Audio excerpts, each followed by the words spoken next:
while we got the mics on, something that's been on your mind that just isn't getting a lot of airplay? I think it's positivity in this industry. I think that because the way that this DBFO stuff has dragged out, and we're still with no outcome really on tranche 2, and it's always the way the media is going to be written as well, right? The focus has been on what it wasn't rather than look at what is going to potentially be possible. I think sometimes it's just focus on what you can control and what you can change. And I know that's unusual for somebody in compliance to say because if anything, we're probably some of the most cynical and negative people in the industry at times. But yeah, I think I'm excited for the future of this industry and the possibilities for advice practice to scale and grow. But yes, it is going to be patience and time. It's not happening overnight, we know that. But you can start laying the foundation now so that when the change does come through, you're going to be ready to move quickly. You're not going to be scrambling to catch up with what some of these more innovative and forward-thinking practices have already been doing for years.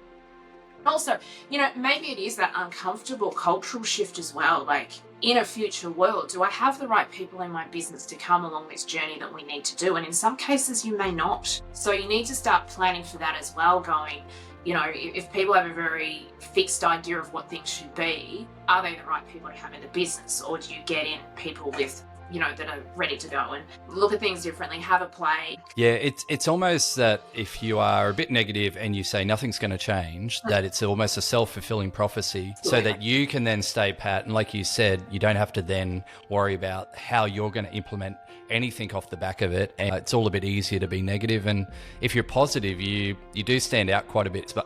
Financial advice space, and that's a potentially unsafe space to be for some, because they feel a little bit isolated and out there alone, whereas it can be a bit easier just to sit in the same, 1,000 people saying, oh, this is rubbish, and nothing ever changes. So it's almost like, if you stick your head out, people be like, settle down a bit. And I think part of the reason I've stopped reading the comments online, if you do, you'll be like, oh God, this is the worst industry. We should all leave and get out and go find something else to do. But I'm like, okay, but every day, we know there's these, everyone's out there doing great things, positive stories, helping clients all the time. And that just gets lost. And yeah, I think that's my big thing, is trying to just stick to what's going to be possible rather than what we can't do, because it's not a helpful mentality, I don't think at all.